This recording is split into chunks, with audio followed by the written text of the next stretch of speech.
Good afternoon, everyone. I'm Russ Harrison, Director of Government Relations for IEEE-USA in Washington, D.C. This is our August 5th, 2021 legislative update coming to you from Washington, the IEEE-USA office in Washington, D.C., that is. And we had titled this week's update Rushing Off to Recess because traditionally this is when the Congress's August recess would begin. Historically, for those of you who have never been to Washington, D.C., it is absolutely miserable in the summer. It's hot and humid and generally gross. And so historically, Congress would flee in August and go someplace nicer. They still do, usually, except this year, the Senate hasn't actually managed to leave yet. They are now working on the infrastructure bill and trying to get it passed before they go home. The House is in recess and will be until very late in September. More on that in a minute. But let's get right to it. Important historic events today in history. The San Carlos, a Spanish ship, entered San Francisco Bay. That's the first time Europeans entered San Francisco Bay in this day. And Neil Armstrong was born on August 5th in Wacaconeta, I think, Ohio, which is just south of Lima, Ohio, north of Toledo. So that's exciting day in history. Actually, there was an awful lot of things that happened on August 5th, a huge number of important battles on this day. But here in Washington, all eyes, most eyes, are on the Senate infrastructure bill. Now, we want to start off by being clear. There are two infrastructure bills being discussed in the news and in Washington. There is the smaller infrastructure bill, which is also being called the physical infrastructure bill. That's this one. It's going to be roughly $500 billion, more or less, and it has now been written. So we can look at it, we can see it, and we're going to go through some of the details in a second. There's a second infrastructure bill that is being called the human infrastructure bill, which is everything that's not actually infrastructure. That will be somewhere around a $3.5 trillion bill, so it is much bigger than this one, and will be moved through reconciliation. We're going to talk about that in a minute, but we want to differentiate between the two bills. This is a traditional, for the most part, traditional infrastructure bill focused primarily on roads and bridges and water treatment plants, but with a great deal of things in there that will be of interest to IEEE. First of all, the Senate infrastructure bill that we're talking about is H.R. 3684. If any of you want to read it, it is a quick 2,700 pages long, so I don't recommend it, but if you'd like to, it's on the internet. You'll notice it is a Senate bill, but it has a House bill number. H.R. 3684 was actually the Surface Transportation Act that we talked about a couple weeks ago, which it still is. That bill is still in the infrastructure bill.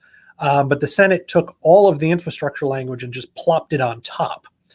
The reason they did that was to get around the Constitution's prohibition on federal revenue bills starting in the Senate.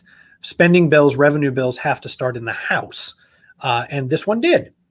It didn't have most of the revenue and spending in it when it was in the House, but that's okay as long as the bill started there. So we're using an HR bill, which is fine. Some of the highlights of the infrastructure bill from our perspective, $65 billion for broadband deployment. We expected that, maybe a little more generous than we expected, but it's still, everybody expected Congress to set aside a large amount of money for broadband deployment. Also $7.5 billion for electric vehicle charging stations. $73 billion to upgrade the electrical grid and expand alternative energy, which is very good. More emphasis on the electric grid itself as opposed to rolling out new solar and wind and other energy systems. So that's an exciting little piece. We'll talk about more in a second. There's $1 billion for state and local cybersecurity efforts. That's money for state and especially for local governments to secure their cyber infrastructures. Very important, probably essential for local communities to protect their cyber infrastructure. The Senate is working through over 300 amendments to this bill. They started yesterday. They're continuing today. They expect to be done, they're saying Saturday, but there's a reasonable chance it'll flow over until Monday. But then they expect to have a vote either somewhere between late Saturday and on Monday afternoon. And at the moment, it does look like the bill will pass the Senate. There is opposition, but not a tremendous amount. And remember, this bill has already passed the filibuster requirement. It already overcame the cloture motion, so now it just needs a majority. Some of the details of the bill. Broadband infrastructure, we talked about $65 billion. The bulk of that are going to be essentially block grants to states. 42.5 billion of the 65 will just go to states, which is probably wise since different states have different requirements and different challenges. Rather than the federal government trying to come up with a program to do everything, they'll pay the states and the states will be able to do it, which again makes a certain amount of sense. There's 2.75 billion set aside for historically underserved communities. Those will be predominantly urban poor communities. 5 billion for middle deployment to connect small, particularly rural broadband networks to larger regional networks. And an increase in the Emergency Broadband Relief Program. This is a program to help poorer Americans pay for broadband. Right now, the federal amount is $30 a month. This will bump it up to $50 a month, which is all good. All of which is exciting.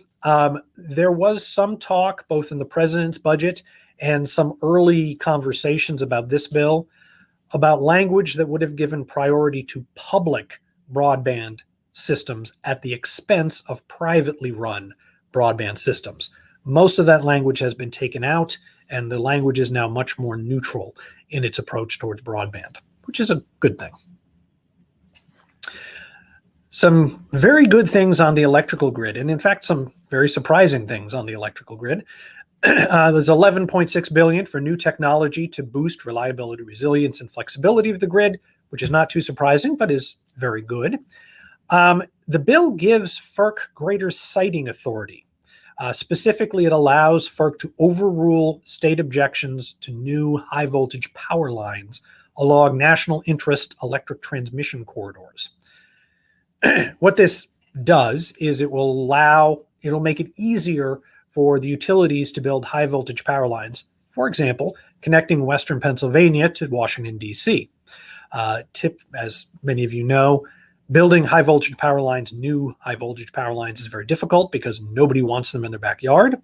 When those power lines are crossing state lines, particularly if they're not stopping in state lines, it becomes very, very difficult to build them. So, for example, a power line going from Western Pennsylvania to Washington, D.C. would have to cross both Maryland and Virginia without providing either state with energy, other than maybe right around D.C. itself. So IEEE-USA has been supporting this since early in the 21st century. So it's nice to see that it got added to that. Surprisingly, and also very excitingly, $12 billion for nuclear energy, specifically $6 billion to upgrade older nuclear reactors to allow them to last longer, something IEEE-USA has championed for a long time. And then $6 billion to start building micro and small nuclear reactors. It's been a very long time since the United States has been serious about expanding our nuclear energy facilities. And in fact, we've been contracting over the last couple decades.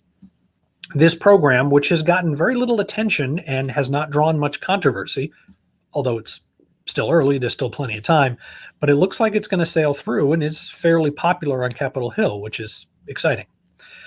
There's just under $1 billion for carbon capture programs and smaller amounts of money for wind and solar programs. It's actually interesting. This bill doesn't invest heavily in alternative energy sources. It does, but not nearly to the extent I expected it to. So this is all stuff that we support and are pleased are in there. A little hiccup regarding cryptocurrencies in the bill. The original text of the bill as it was introduced would apply conventional anti-money laundering and transparency disclosure rules that apply to kind of conventional banks and financial institutions to the cryptocurrency world. This was done to raise revenue. Congress is trying to pay for at least most of this, their new infrastructure bill. They're not, but they're at least giving it a good shot and coming reasonably close. The problem is the rules as originally written applied to brokers, but it wasn't clear what that meant. And you could interpret the law to say anybody that mined cryptocurrency, that created a venue in which cryptocurrency could be traded, to verify cryptocurrency, and perhaps even people who wrote software to allow the transfer of cryptocurrency or hardware to do that on, could be considered brokers under the law and therefore would have to provide information on their customers, which in many cases they didn't have. Fortunately, the amendment has been added to the infrastructure bill by Senators Wyden, Toomey, Cruz, and Loomis that would correct this. And the cryptocurrency industry has accepted the amendment as fixing the problem. So cryptocurrency world will kind of take another step towards becoming just another legitimate form of financial management by coming under existing rules, but in a way that will still allow, we hope, the cryptocurrency world to continue to operate. So that's what the bill says. Now, what's going to happen? Well, there's still a lot of hills to climb. The Senate has not voted on the bill. They're still working their way through amendments. Then it has to go back to the House, and the House will have to approve whatever the Senate passes. Or, if they amend it, there's going to have to be a conference, and they'll go back and have to work out the differences. So there's still a lot of points in the process where this bill can be derailed. However, the amendment process is going surprisingly smoothly. With an open amendment process where any senator can offer an amendment to the bill, first of all, you would expect a lot of amendments, and we have them.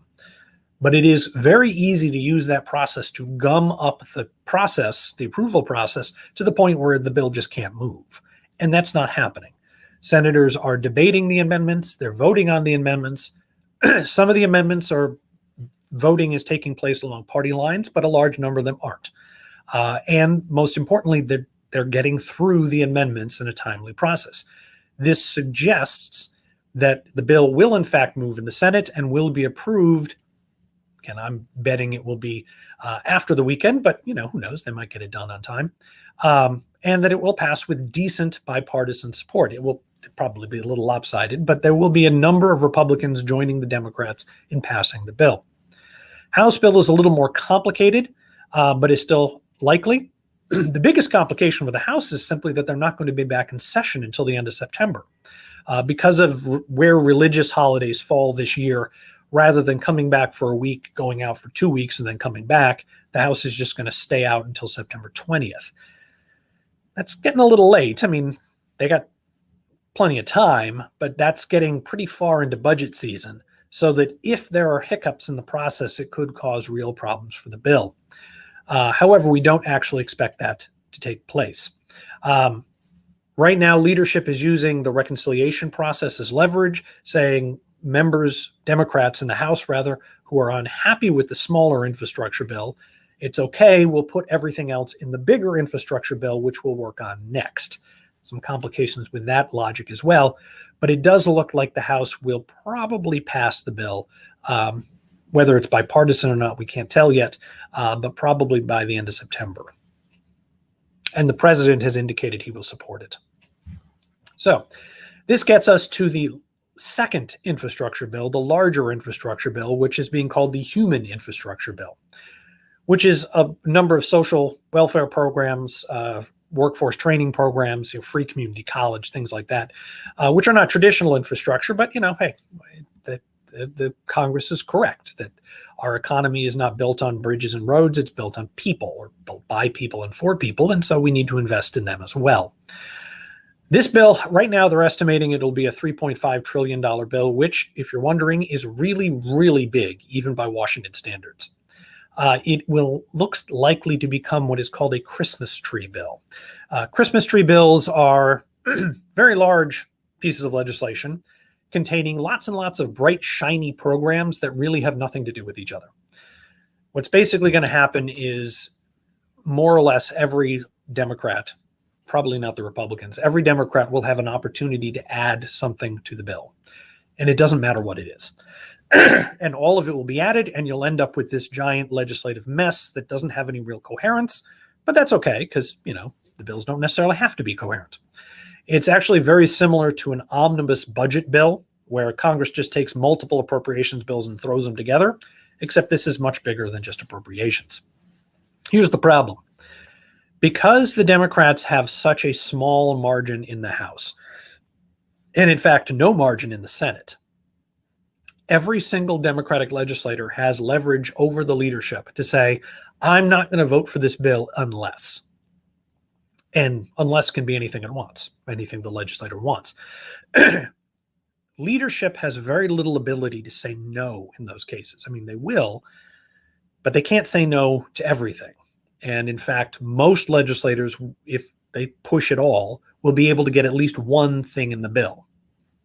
May not be a big thing, depends how senior they are, but it's going to be very difficult for the Democrats to keep things off of this bill, which is possibly a problem, or maybe not. Maybe it's a feature instead of a bug, because this is going through the reconciliation process. You may have heard on the news, bills going through reconciliation are not subject to the filibuster rules. So Democrats can pass them with just 50 votes in the Senate, plus the vice president voting for the 51st vote. Here's the problem.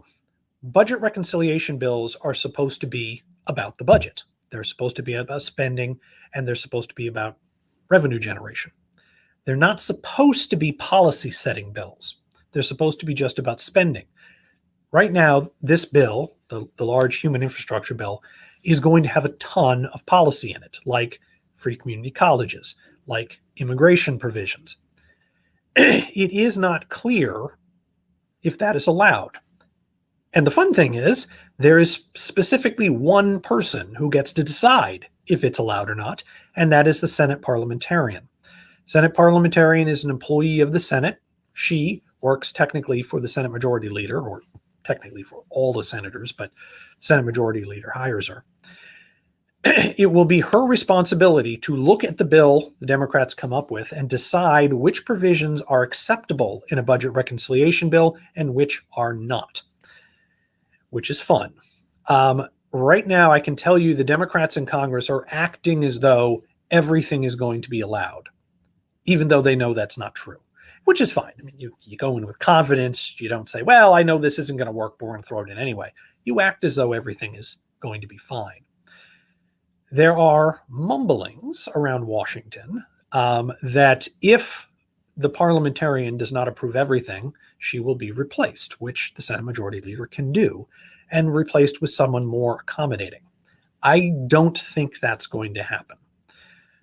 See, the reconciliation process puts some constraints on legislators, which can help. Not only the Republicans who don't want a lot of this stuff to pass, but more importantly, Democrats who don't want all of this to pass. Very liberal Democrats in the House or the Senate are going to add provisions to this bill, which will be very difficult for more moderate Democrats in more moderate districts to accept. Rather than getting into a nasty fight over whether or not these things should be included, it is actually much easier for the Democrats to just go ahead and include it and then have the parliamentarian throw it back out again. And in fact, some of the more controversial items that are going to go into this bill, I suspect most Democrats know they're going to be thrown out. But here's the beauty of it. If the Democrats choose not to put it in the bill, it's their fault, and they'll get blamed for not including it. If the parliamentarian throws them out, it's the parliamentarian's fault, and thus the Democrats don't get blamed by their voters. Which is why I don't think the Senate is going to replace the parliamentarian, because if she is replaced, then the Senate, the Democrats in Congress, but more specifically in the Senate, will be responsible for anything that ends up in the bill and some of the things they're going to want to have thrown out. This bill has not been written yet. It is being worked on. Senator Bernie Sanders is leading the effort in the Senate, and we expect to see a reconciliation bill. We might see drafts of it during August, but then right after Labor Day. The appropriations bills are actually moving faster than one would expect. The House has passed 7 of the bills in what is called a mini omnibus bill, including the energy and water, labor, HHS, education, and transportation bills, plus 4 other ones that we don't care as much about. Each one of these votes in the House was on a more or less a partisan vote. There were a few on both sides that crossed the aisle in most of the votes, but in general, they were partisan votes. The Senate has actually passed 3 of the appropriations bills already, not the same as the House version, so they still need to reconcile them, but they've actually moved pretty quickly.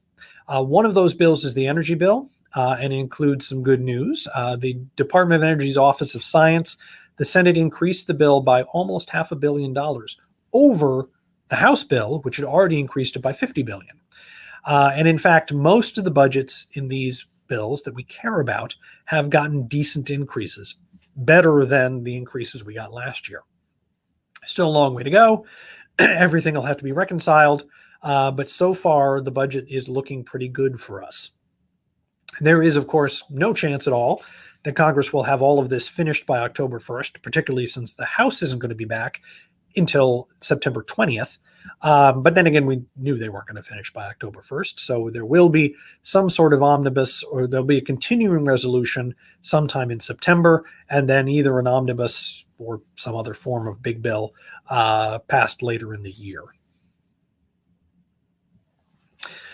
Interesting little issue that has bubbled to the surface in a couple of places that are worth noting. Right to repair. This is the idea that when you buy technology, well, buy any product, but particularly technology, that you have the right to fix it, as opposed to the company telling you either you can't fix it or you can't buy the parts to fix it, so you just have to buy a new thing.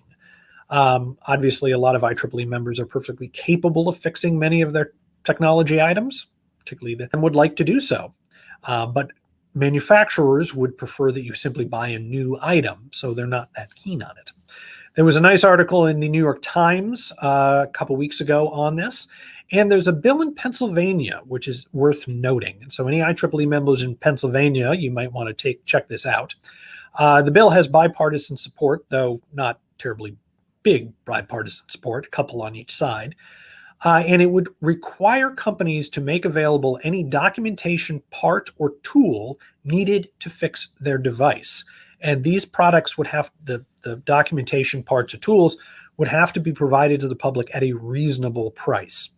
And this, again, is to avoid situations where manufacturers are saying, no, I know there's a 45-cent piece that you need to fix your vacuum cleaner, but we're not going to sell you the piece, so you have to buy a new vacuum cleaner. These bills pop up every now and then around the country, and if any IEEE member in Pennsylvania would like to do something about this bill, they should let me know. Quick update on immigration. The EAGLE Act, which is this year's version of the Fairness Act, is actually getting very little attention, surprisingly little attention in Congress. Zoe Lofgren, who championed the act last year, has passed on a couple opportunities to bring it up. She just talked about other things instead, which is sending a signal that this is simply not her priority this year. Instead, she's focusing on the LIKE Act. This is an entrepreneur's visa. It is a provisional green card that says if you are coming to this country to start a company, you have a certain amount of financing, you hire a certain amount of Americans, you can get this green card, and if after a certain period of time, it can become a permanent green card and you can stay forever. IEEE-USA is not typically very excited about these bills. They are good intentions. People are trying to help entrepreneurs, which is a good thing. The problem is that being an entrepreneur is hard. And if you don't have permanent legal status in this country, it just gets much, much harder. And so if you really want to make a go at founding a company in this country, you really need a green card. It's particularly true because most of these entrepreneur visas that pop up in Congress periodically require you to have a viable company in order to stay in the country, which means if your company fails, and most companies fail, most startups do in fact fail, if your company fails, you can lose your residency status very quickly. But the most likely entrepreneurs to succeed in creating a long-term viable business are entrepreneurs that have failed in the past because they learn from experience. So we don't really want to kick people out who are legitimately trying to found a company, but that's exactly what these visas always do. And so IEEE-USA is focused on the green card system to make it easier for skilled immigrants, entrepreneurs or not, to get permanent legal status in this country so they can found companies to their heart's content. A little bit more on immigration. We have heard that reconciliation, the big human infrastructure bill, may include some high-skill visas.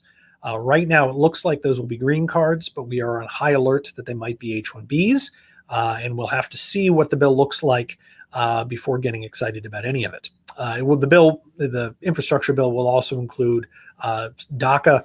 That's the dreamers, the people that came to this country illegally as children, as well as a broader amnesty program, which will get all of the attention in the immigration space, leaving our little green cards to be mostly ignored, which could be a good thing in this case. Little note on how Congress is dealing with immigration, and by that I mean how they're not dealing with immigration. I mentioned last time there was a hearing, Canada, how outdated U.S. immigration policies push top talent to other countries, which is good. We want Congress to focus on this. It was interesting, the dialogue that happened during the hearing, which was kind of a mess. IEEE's Ron Hewitt did an excellent job testifying in this hearing, by the way. But the way the conversation went, it got derailed in all sorts of directions. One of the first things the Republicans brought up, I mean, this hearing has nothing to do with the southern border, but that's the first thing they asked witnesses about. And the conversation was all over the place, which is what typically happens when we try to get Congress to focus on high-skill visas. The other higher profile, more politically salient immigration issues kind of eat up all the air in the room, leaving us left out. Next update is Thursday, August 19th. Normally, we would cancel this update simply because it's August and everybody's gone home. But because of the infrastructure bill, because we expect changes over the next 48 hours, and because of a number of other things, including the big infrastructure bill, we are planning on holding that update on August 19th to get you fully up to date on all of the exciting things happening in Washington, D.C. and the states. And I will look at questions in a moment. If you do have questions, please put them in the chat box on your screen. But while you're doing that, I am Russell Harrison, Director of Government Relations for IEEE-USA in Washington, D.C. My phone number is 202-530-8326. My email address is r.t.harrison@ieee.org. Feel free to reach out anytime if you have questions about things that are going on in Washington or your state's capitals, or if there's anything IEEE can do to help you. And with that, let me stop sharing my screen so that I can see. There it is.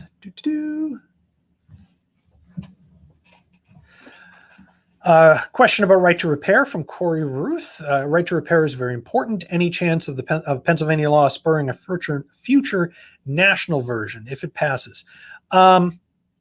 Yeah, that's a good question. I think we're pretty far away from that. The Pennsylvania bill has been introduced, but it's not at all clear that it has legs. And until it does, nobody's going to, it can't become a national movement until it starts to move. I should also point out that IEEE-USA is a little conflicted on this issue. A large number of IEEE members support right to repair. Actually, most do. However, some IEEE members note that there are intellectual property concerns that some technology companies do not want to release simply because they don't want people to learn how they do it. And so it is a little bit more complicated than simply being a good idea. But I know a lot of members care about it, so we'll keep talking about it. And let me flip screens here. All right, I don't see any other questions right now. As I said, my phone number is 202-530-8326. My email is r.t.harrison@IEEE.org. Feel free to reach out anytime if you have questions about what Congress is up to or ways that we can help them be up to the right things. Thank you for joining us today. Have a good afternoon. I had the coolest job that any electrical engineer could ever have on the ground crew for Solar Impulse 2, the first solar-powered airplane to fly around the world only using the power of the sun. IEEE-USA has given me a competitive edge because of their support system. It is so much easier doing something and being out of your comfort zone when you have someone there saying, you got this. IEEE-USA is more than just a network. It's a family.